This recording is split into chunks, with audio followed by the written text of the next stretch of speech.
Hi everybody, very welcome to yet another live stream here on the Mentour Pilot channel. I hope you're doing absolutely fantastic wherever you are out there in the world. So today I am doing my live stream here on YouTube. Normally I do my live streams via the Mentour Aviation app, but today it's going to be an exclusive live stream only for you guys on YouTube. So as always, if you have a question, then just use your, just write it out here in the comment section. I will take some questions from that section as well. But if you have something that you're really interested in and something that you really want to ask me, then you can use the super chat, which does cost a bit of money. That money goes to supporting the channel, supporting the app work that I do and everything around it. So that's how it works. I hope as many people as possible will come in because today is a special day. I am lacking about 64 people until reaching 500,000 subscribers. So this evening, probably, hopefully, during this live stream, I will reach 500,000 subscribers here on YouTube, which is an absolutely crazy figure. I can't believe that there's so many people out there who are interested in hearing what I have to say about aviation or what I can show you. It is a responsibility that I take very seriously, and this is why I try to keep improving the quality of the channel all the time. And it's because of people like you. People are here right now, dedicated fans who are here asking questions. You know, it's because of you that I can continue doing this every single week. Because if I didn't get the questions from you or the feedback that you're getting, especially you, my Patreon crew out there, well then I wouldn't have stuff to talk about. It builds on you guys. So thank you very much for all of your support during the last 4 years. And here's for another 500,000 after this. So without further ado, let's just go down and look at the first couple of questions here. Now, for some reason, the super chat questions are not appearing here. So YouTube have been screwing around a little bit with the live streaming features. So hopefully I get to see them anyway. But let's see.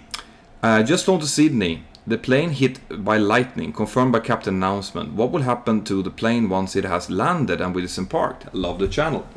Well, Stephen, that's a great question. So I've actually done a video about lightning strikes. In most cases, lightning strikes will not cause any serious damage.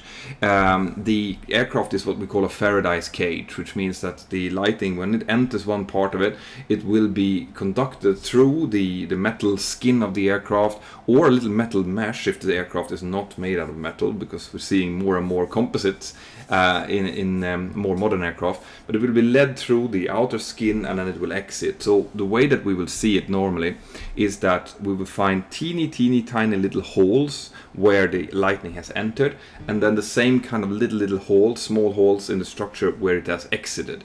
So engineers need to have a look at it, make sure that there are no electrical components that have been damaged, for example. They will run certain tests and they will have a look to see that they find both an entry and an exit from the lightning. And if everything is fine, the aircraft will just be released for service again. So yeah, that tends to be what happens. Now, last time that I had a lightning strike, it actually hit our alpha veins, the angle of attack vein, and it split it in two. So it just cut off half of the alpha vein, and obviously that would then render the aircraft grounded. So when we got down on the ground, the engineers took over. They had to change that alpha vein. They had to test the alpha vein, and only after that was tested to be successful, we could continue to fly. So it does happen from time to time, but it is quite rare.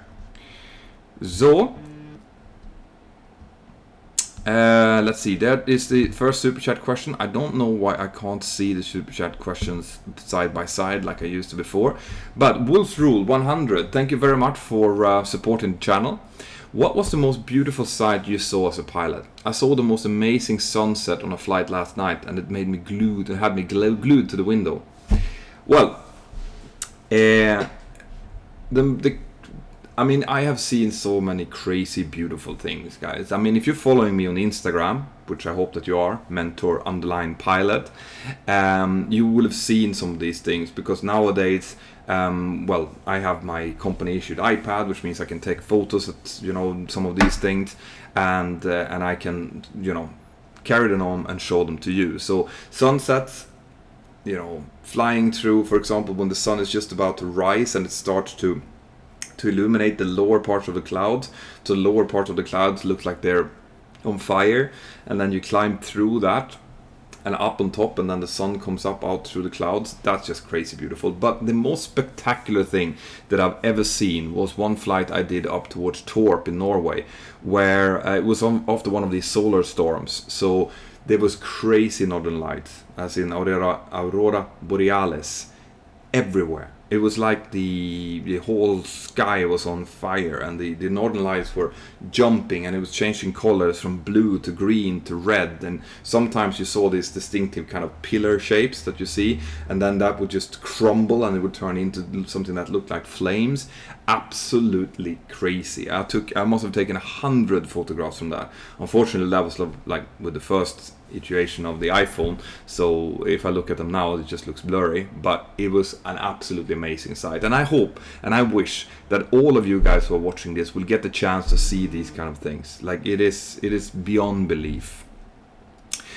Right, so more questions. By the way, guys, if you like this kind of format where you can ask questions directly to me, but you want to do it in a little bit more kind of private setting, well, then make sure that you have downloaded the Mentour Aviation app. Okay, free to download. And if you want to ask these kind of questions during my app live streams, I'm going to try to do one tomorrow, for example, well, then go to settings and get the premium subscription. If you have the premium subscription, you'll be able to ask questions in my app live streams. You'll be able to see the other people's profiles, and when I do special videos that I will release, maybe they're not suitable for the YouTube channel, well, then I'll put them out as premium content on the app as well. So you'll be able to stream it just like you do on YouTube. You don't have to download it, you can stream it directly from the app, provided you are a premium member. So have a look at that. So, Andy Vernell, ref to my previous message about RTTO. Okay, let's see if did I miss something from you, Andy? Because I didn't see anything about RTTO. I am scrolling back as far as I can see. Can you please repeat that question? Or if there was a question, if you don't want to pay more money, which I completely understand, then just go into the Mentour Aviation app, use the submit feedback function, send me the question as an email. It will come up with an email to me. Just put super chat question in and I will answer it for you. Okay? It will be in written form, but anyway. So, Joshua Engering, thank you for supporting the channel. Thanks to your inspiration, I'm already getting my PPL with a view to getting my ATPL. Do you have any logbook suggestions for that progression? Also, I'm torn between the A20s and the Pro Flight, which is the best? These are really, really good questions. All right. First of all, if I was starting off now, I would probably start logging electronically. There are some really good logbook programs out there, like LogTech Pro or Log10 Pro or something, I think they're called. I don't use it myself because I've been on my paper logbook, and I use the well, actually, if you just give me 1 second. I have the Jeppesen logbook, the big one. Because it fulfills all the requirements, and the great thing with that is that, you know, I have it in paper form, so that means that when I go look for a job, for example, a lot of airlines are still asking for your logbook, so that you hand in the logbook so they can both check that, you know, all of the figures end up, but also they can see how, you know, how diligent you are, how much you're filling in, you know, what you're filling in, how your writing is and stuff like that. So that's why I keep the paper one. But if I would have started now, I think I probably would have had an electronic logbook that you can just print out from and get it stamped by the airline if you need to.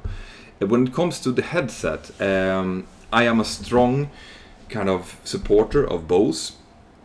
The reason being that I think that Bose makes really good headsets. That's why they were one of the first sponsors of the channel.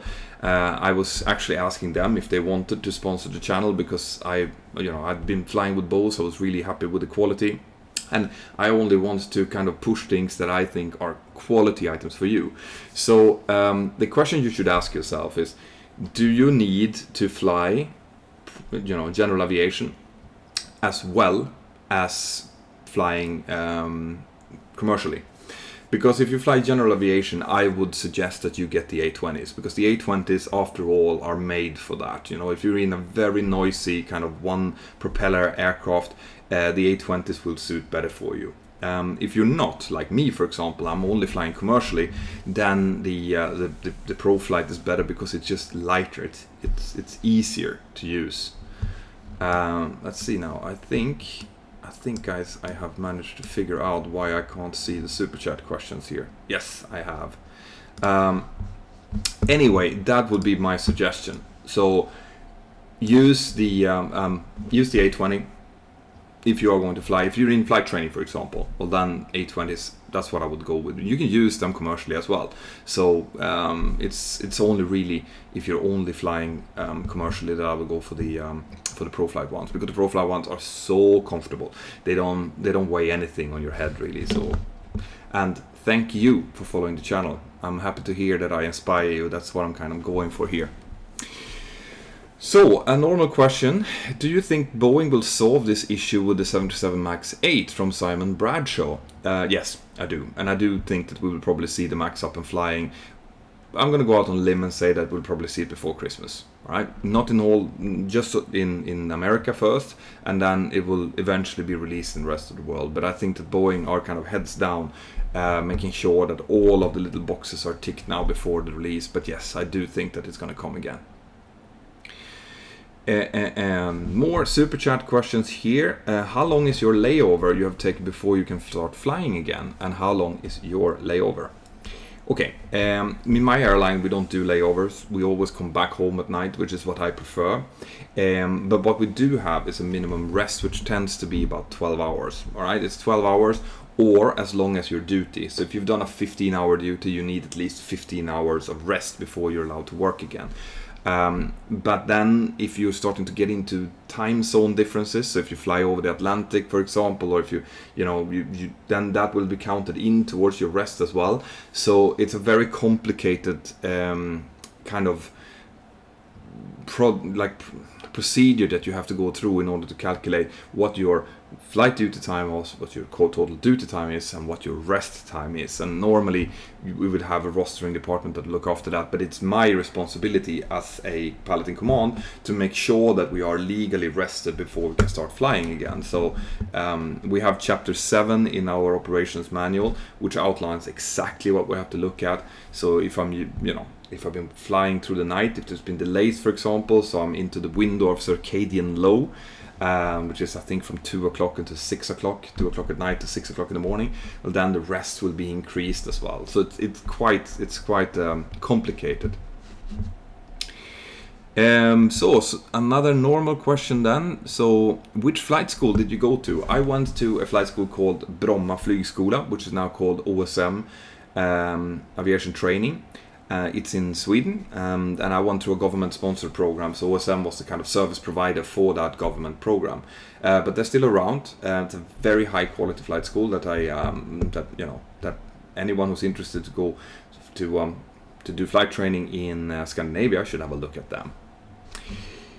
Cool, more super chat questions here. Guys, if you have the app and you are really disappointed now that I'm not on the app, it is 2 reasons. A, I wanted to concentrate on YouTube this Sunday. And B, I'm having some problems with the part of the app that's picking up the live stream. So I'm going to get that sorted tomorrow, and then there will be more in-app live streams where you can ask your questions. More super chat questions here. So Gary, thank you very much, Gary. Hey Mentor, my brother is in fighter pilot training in the European Navy. Is there some sort of conversion to join civil airlines when he retires? Yes, there are. There are several ways that you can do that. You can, to some degree, kind of count the hours that you got in military jets towards your civilian flight training. You will still have to write off some ATPL exams and stuff, but when he is done, there's going to be a lot of civilian airlines that will be interested in picking him up. So I think that there are centers around, for example, what are they called? I forgot the name of the company now. Airline carrier, no. Anyway, if I come up to it, I'll tell you about it. But it's not going to be a problem. All right, he will definitely be able to convert his experience in towards civilian licenses when the time comes. So he will have plenty of time in the Navy to start researching that when the time comes as well. Sandra Makusker, that's a name that I recognize from inside of the app as well. Great to have you here, Sandra. No questions yet, just a thank you for the grit message. I've had reasons to dig in lately.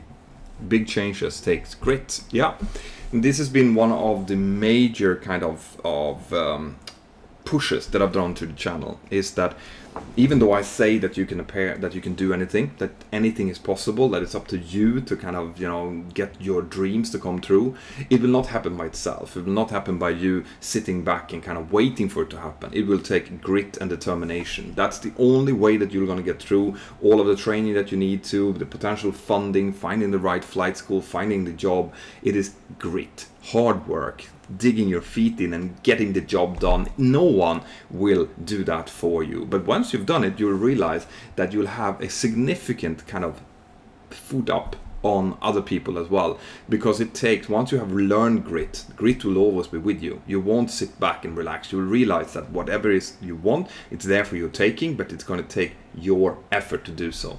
So keep working, Sandra. Right, more questions. Poke, hey, I have a question. Is it safe to become an airline pilot in the next 10 years? Because they might get all automatic, so pilot will be useless. Yeah, I've done several videos on this. Just look for that on the channel. I think that we will see automated aircraft, but not within the next 30 years or so. So within the next 10 years, absolutely. No problem whatsoever. Andy Burnell. Thank you, Andy.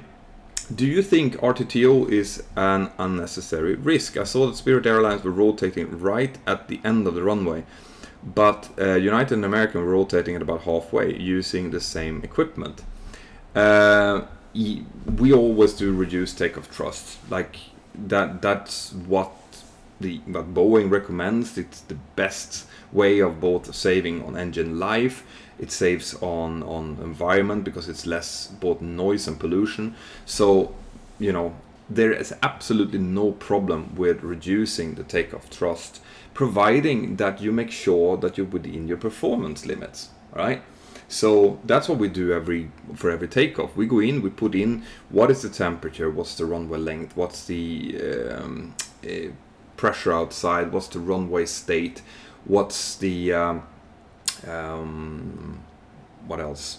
What engine configuration do we have? We put all of this into our iPad, and the iPad calculates exactly for us, okay, with these outside conditions, with that wind and so on, you can reduce this much. And then we apply that because we know that by doing so, we have enough runway both to kind of take off and reach a screen height over the end of the runway, and also in case we would have an engine failure to reject the takeoff and stop within the available runway distance.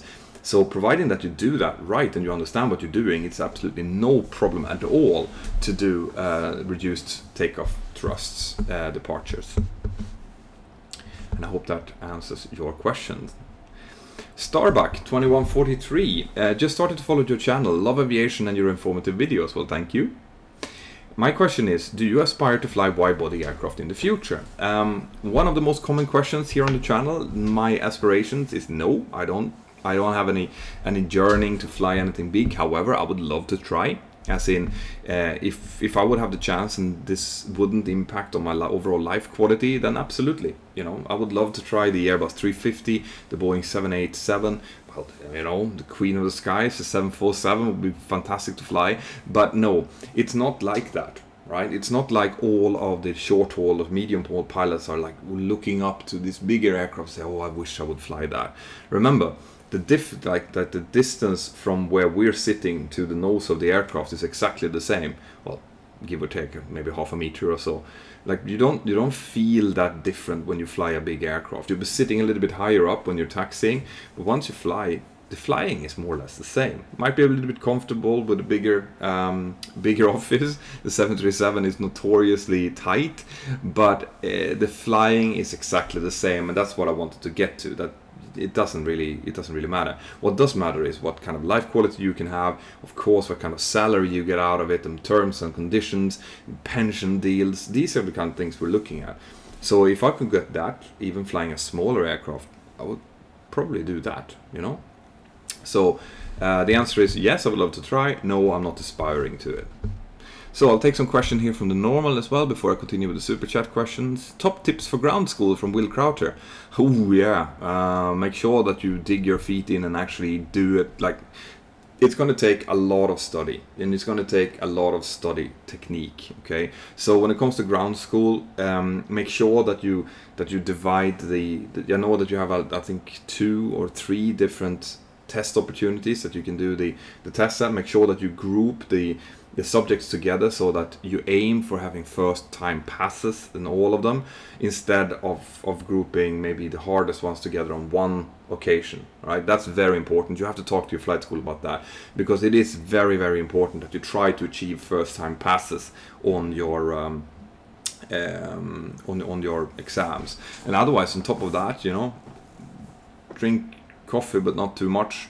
Make sure that you've told your family that you're not going to be with them much for the next 6 months or so while you're doing your ATPL theory, and do the absolute best you can, right? I wish you the best of luck.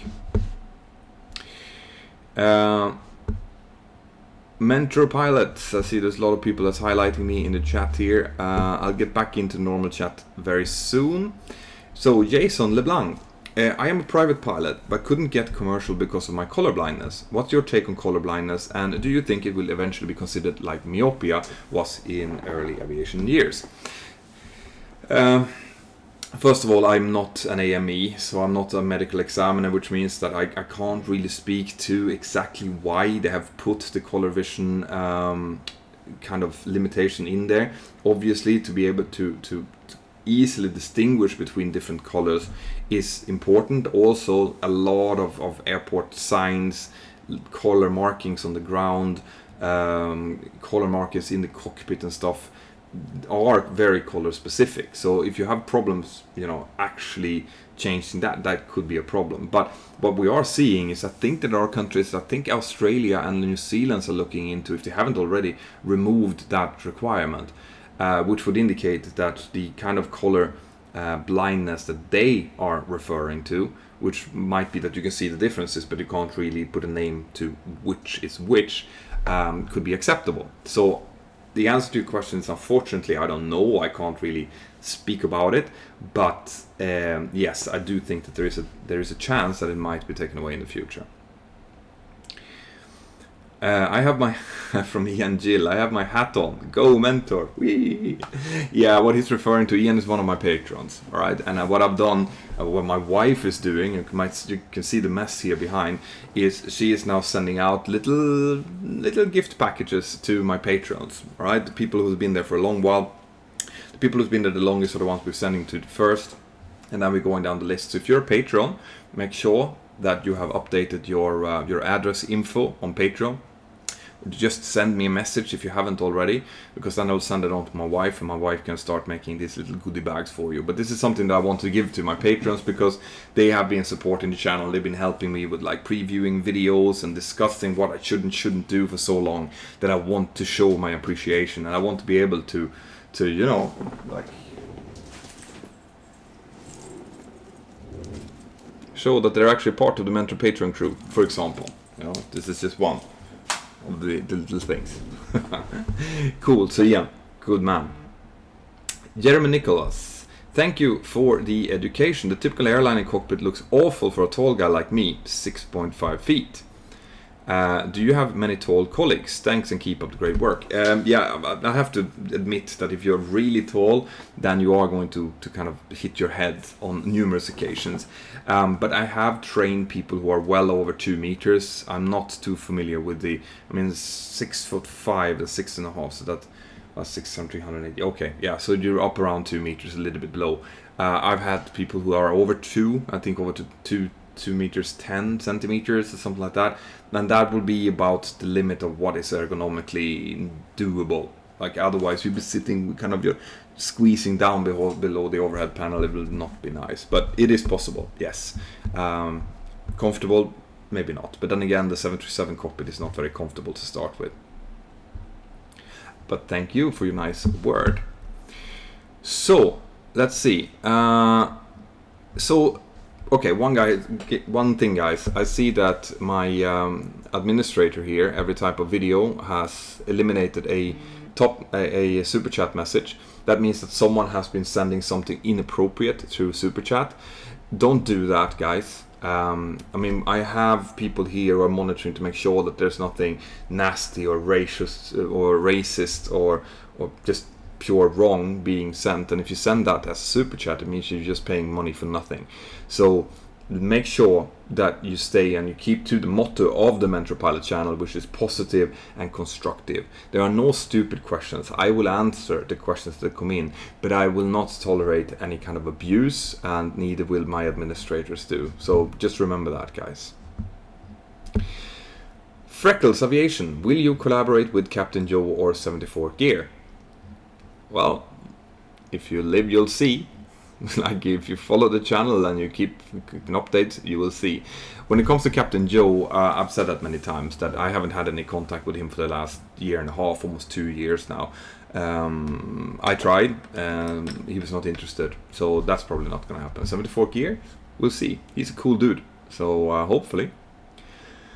Owen Miller. Hi Mentor, massive fan of your channel. I am 11 years old. What is my first step to becoming a pilot in the United Kingdom? Alright, so the first step you will need to do is you need to go to, for example, the homepage of Oxford Aviation or L3, which are the two major flight schools in the UK at the moment, or CIE as well, but I think they own Oxford. On their homepage, they will outline exactly what kind of GCSEs you need and what kind of A levels you need. So look at that. And then, since you're only 11, it means that now you can start to kind of match your GCSEs and A levels to that. So that will be the first step, to make sure that you do the right classes now when you have time. When you start, remember that every kind of hour in school counts, okay? If you need to show that grit, that you actually want to become a pilot, well, then you need to start with that now. So that means listening to people, listen to your teachers in class, even if you don't think that it's very interesting. Doesn't matter. You need to get a good grade in that subject anyway. So pay attention, prepare yourself. Mathematics and physics are really, really important. So go for that and just get the best possible grades you can. So that will help you kind of carry through when it comes to applying to your flight school later on. So best of luck. You're out really early, and that's good for you. I was 14 when I started, so you're 3 years younger than me.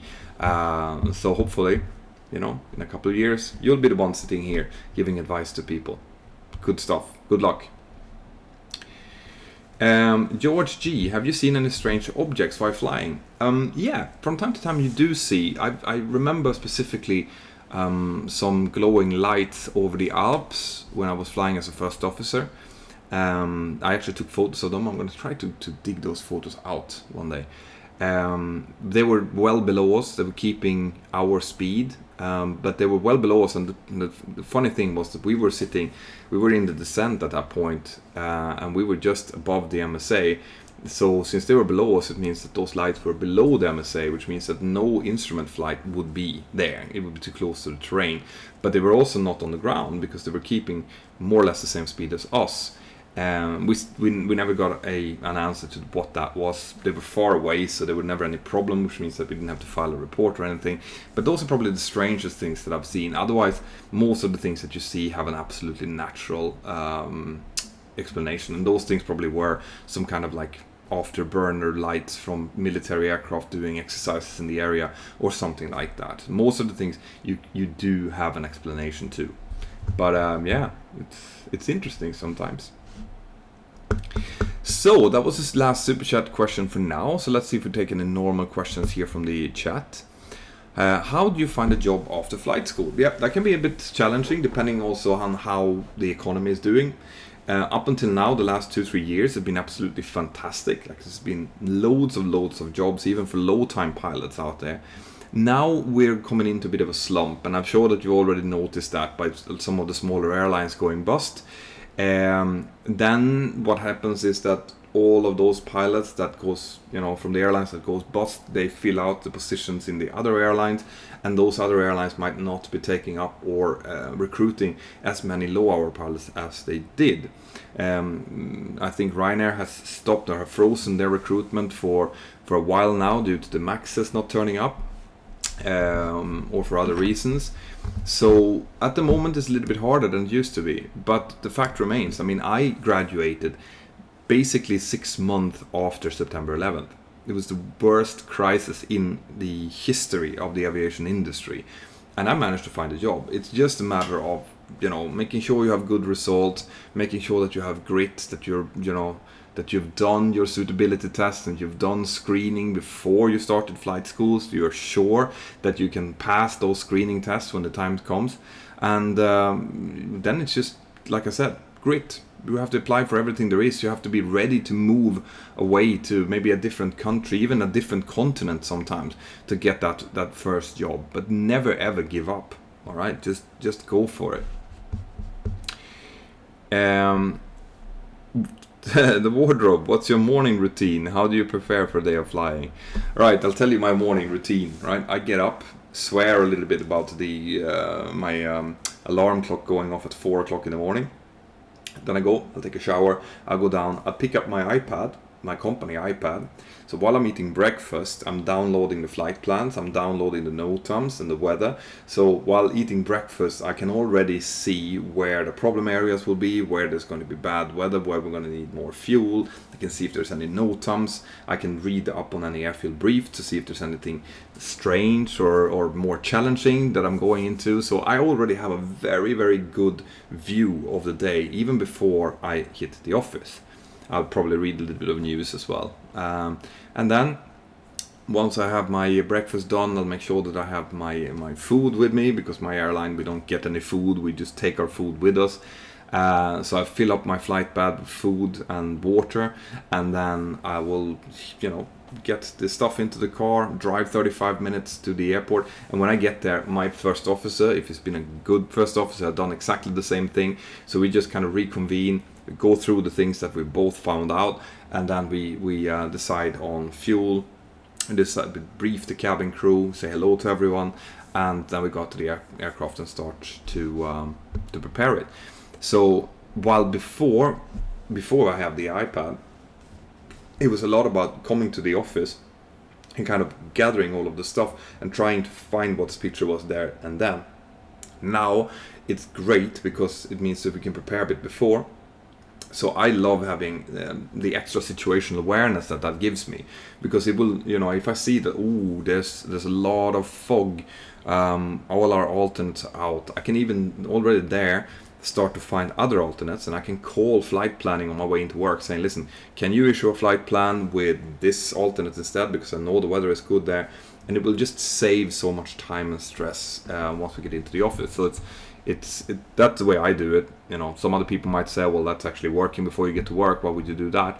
It's up to them then to do all of that work when they come in. I like having the situational awareness that it gives me to already be prepared when I come into work. Henrique Lima on the super chat, let's see here, I just lost it. Hello from Brazil. Do you plan on doing a meet and greet with the followers or something like that? Yes, I do. In fact, what I would love to do is I would love to be able to travel around, first of all to Europe, to different places, and maybe rent a conference room in Rome or in London or in Scotland and Ireland, and just set up a day where you guys can come, we can share the cost of the hotel room and get some coffee and just sit down and chat. I would love to do that. And I also want to come over to the United States, because I know that there's loads of people in the United States that are following the channel. I'd love to do the same. So that's something that I'm looking into. At the moment I am, however, flying almost full time as an airline pilot. So it doesn't really fit into my schedule, but I'm hoping that will change in the not too distant future. So let's see. How would you deal if you, this is from George G, by the way, how would you deal if you or your FO get a panic attack in flight? Do you have the techniques that help overcome it while flying the aircraft? Well, first of all, this is one of the reasons why we do suitability tests and kind of screenings before we get into this occupation, because panic attacks is not something that you can fly with, right? If you're prone to panic attacks, you will not be able to become a commercial pilot. Now, if a panic attack comes anyway, maybe you have a lot of background stress and stuff, then no, we're not psychiatrists or psychologists. We are not trained to deal specifically with that is a type of medical condition. But we do have overall kind of ways to manage stress. So hopefully we never find ourselves in a situation like that. If my first officer will we get a panic attack, I will treat that as a medical issue, and I will follow our pilot incapacitation drill, which includes getting the pilot potentially out of their seat, getting some kind of, if there is someone with medical training on board, get them to attend, things like that. I can't go into the details of that because it includes a little bit of safety related information as well. But the answer to your question is no, we don't have any specific techniques to handle it except for the pilot incapacitation drill, which is enough to kind of save the aircraft, because that's what our objective is with doing that. So I see that there's 700 people following this now. Maybe someone will have a look to see how many subscribers we have. Actually, it's gone down. I've lost subscribers because of this this live stream. Okay, guys, so we are 70 subscribers away from 500,000 right now. So hopefully during the evening, maybe not during this live stream, we'll be able to cross that mark. And I just want to say again, a huge thank you to all of you who have been helping, supporting this channel for the last few years. It's been an awesome ride. I'm so looking forward to taking the next step and making even better content for you, so that we can continue to grow together. I want this to continue to be a place where you can come and ask all of your questions. This is why I created the app as well, to have a positive and constructive place where you can not only speak to me, but other airline pilots as well, and hang out in a good environment. That's what this channel is all about, and I will continue to try to do that. So, Balai Sharai Kumar, whether the 737 MAX will come again to work. Yes, I answered that actually in the beginning of the live stream. I do think that it will come back to work, and I do think that it will probably come back to work within the next few months. So I wouldn't be surprised if we see it flying before Christmas. If not, it will probably come just after Christmas, something like that. And that's providing that nothing new is popping up, of course. So I'm really hoping for it to come back in, and I think the industry, there's a lot of things, a lot of companies out there that are struggling financially because of the MAX sitting on the ground.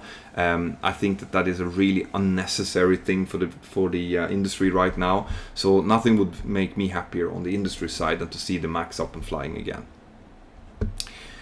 Good. Wayne Hendrickson, the MAX is a good plane if you're a good trained pilot. Yeah, Wayne, so that was a narrative that the American Congress went out with. There's a lot of people in the US to say that, well, if those pilots would have been trained properly, then that would have never happened. I personally think that is absolutely BS, for the reason being that those pilots were, they were certified, they'd gone through the checks as everyone else, and they were being put into a situation just after takeoff with like multiple warnings. You had the stall warning and stick shake at the same time, and at the middle of all this cacophony of things happening just after departure, you have a system that is designed to put the nose down. So you're suddenly fighting a system like that as well. That is not a situation that any pilot should ever find themselves in.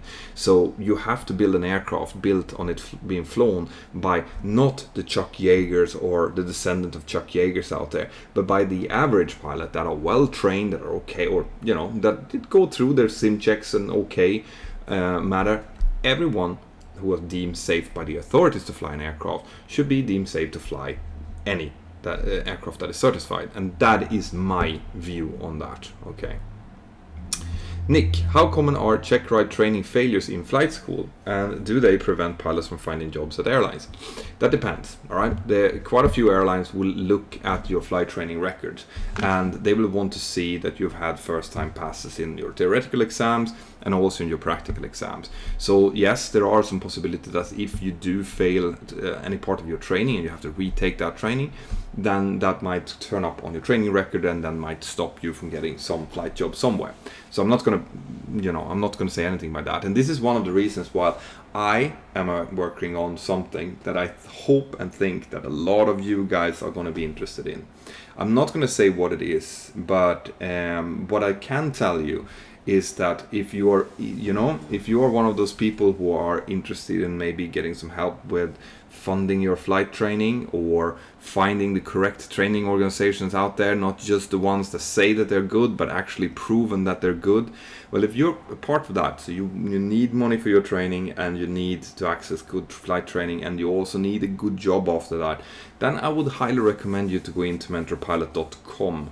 Okay, there'll be a pop-up there that might be of interest to you. Sign up for that, and I can't promise you, I can't tell you what's in the pipeline. What I can say is that there are some very interesting times ahead. Potentially there are some extremely interesting times ahead. I'm not going to say more than that. All right, mentorpilot.com, sign up, and we will see what the future brings. Okay, but if it's up to me, you know me by now. You know that I don't want to present problems. I want to present solutions to problems. And one of the problems that I have vowed to try to do something about is that people out there, people like you who are really talented but maybe lack the funds to become a pilot, you should have a way in. Right? It doesn't matter from where you are. It doesn't matter. What we need is you being screened. We need the right people to get to the right training to get into the right seat. Remember that tagline. So, more super chat question here. See it coming up. Oh, by the way, Nick, how common it is with training failures? Not that common. All right. So normally you do loads of like pre-tests on your flight school. So you do like school tests before you go and do your exams for the aviation authorities. You do the same school test before you do your check ride in the aircraft. And if there's any kind of doubt there, you continue to train before you do the actual check ride. So it's quite rare actually. Andrea Morgan. Do you guys have to request a descent when reaching top of descent, or does ATC automatically tell you to begin descent? Love your channel. Two things. Sometimes they need us to start descent because they know that we are in the sector where we are going to start descending, and they need to get us down in order to avoid conflict with other traffic. And in that case, they will tell us to start descent maybe before we reach top of descent. But they don't see our top of descent. They don't know what our performance is, and they have an idea about the winds, but they don't know exactly how that's going to perform in our case. So we need to tell them. In 90% of the cases, we will tell them that we're like Bordeaux Control, Mentor 360, standing by for descent. When they hear that, then they will make sure that there's no traffic below, and they will descend us, or they will kind of vector us away from traffic to make sure that we can start our descent. Great question though. Shawib Aziz, thank you very much. I see that the question didn't come through, so just go to the Mentor Aviation app, submit feedback, and ask me the question there instead, and I'll answer it for you. Terry 987654, that's a handy nickname.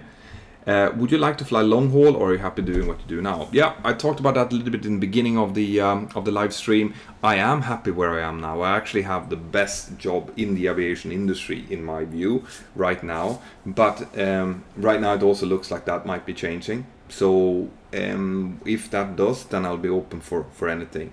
But my main concern is my family. Is to be close to my family, and to be able to continue doing this job with you guys is a huge priority for me as well.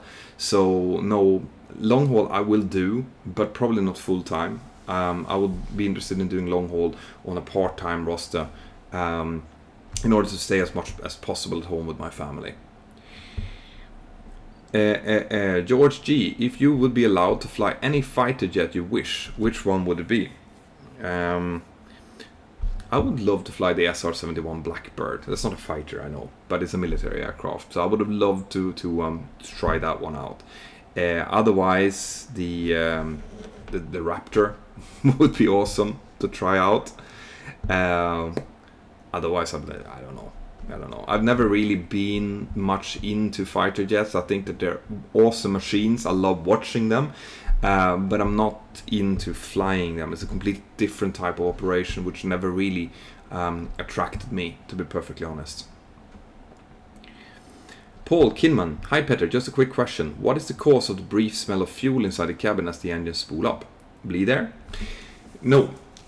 Generally, it's not. What it is that when we start the aircraft up, the air for the cabin is being provided by the APU.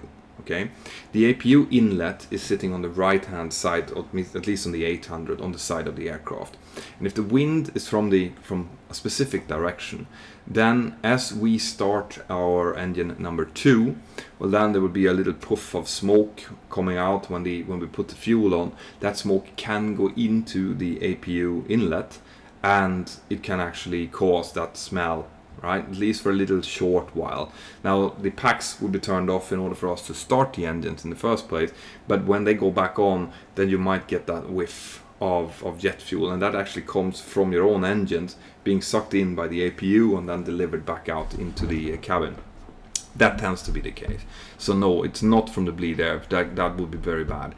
There have been instances where the bleed air has been involved in, like, hydraulic oils getting heated up and entering into the bleed air, leading to fume events that are really, really nasty.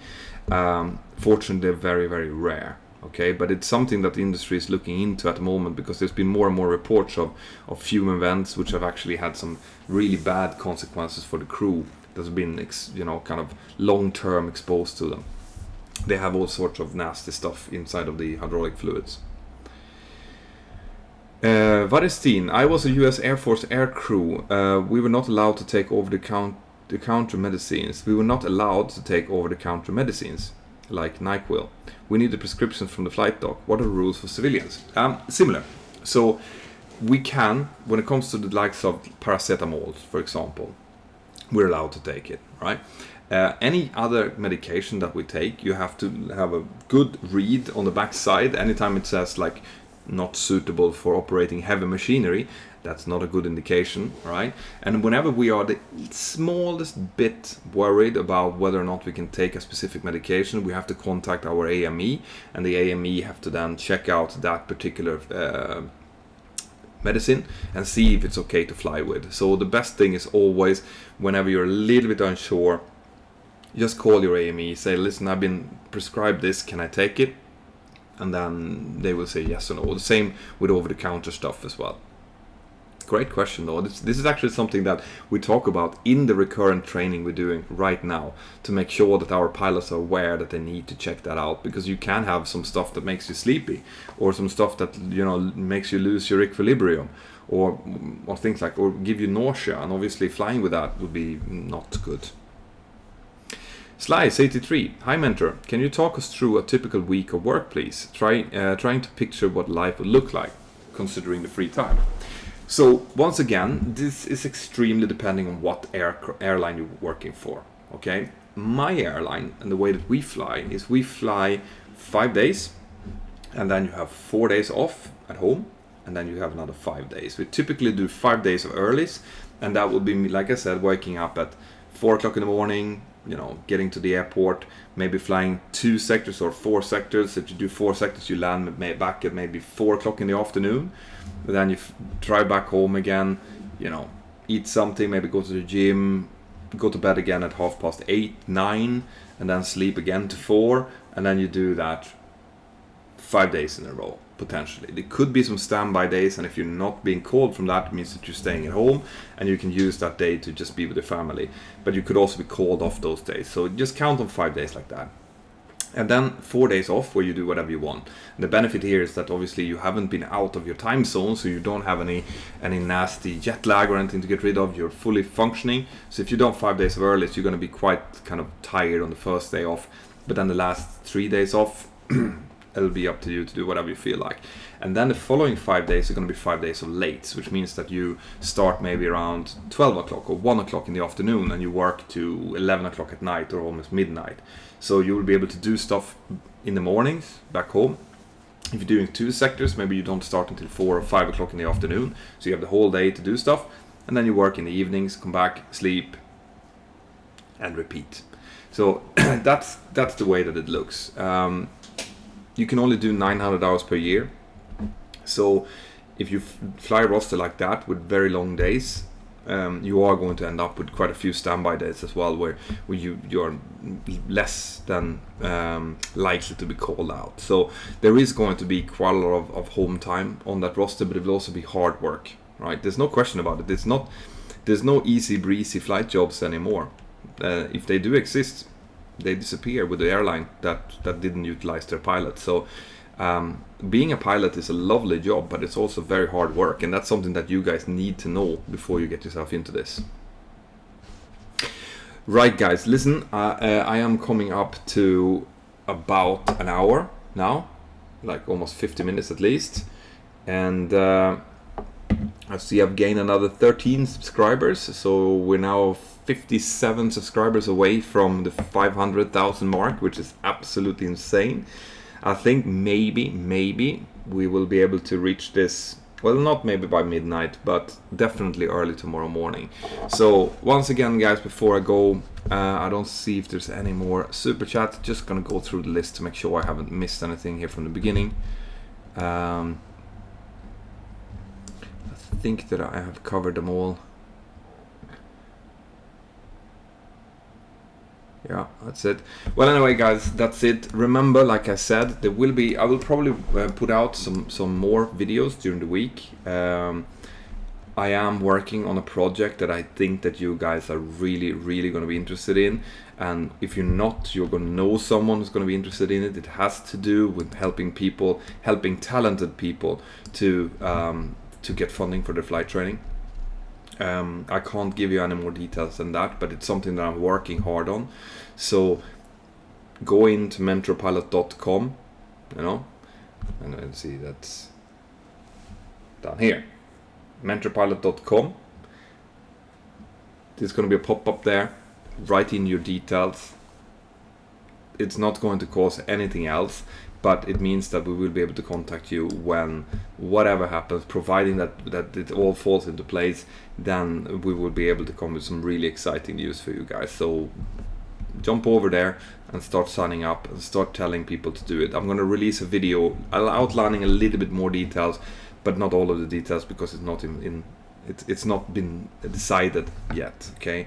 But rest assured that, like I said, when I try to solve something, as in if I see a problem and I see that there's a possibility for a solution to that problem, I will not rest until that solution is available to you guys, because we need every girl, every boy that has the possibility and the willpower and the grit to want to become a pilot and take part in this fantastic industry. We want you to have the chance to do so, and you should not be stopped by the fact that your parents doesn't have a house to put in as collateral, or that you don't have a rich uncle, or that you're rich yourself.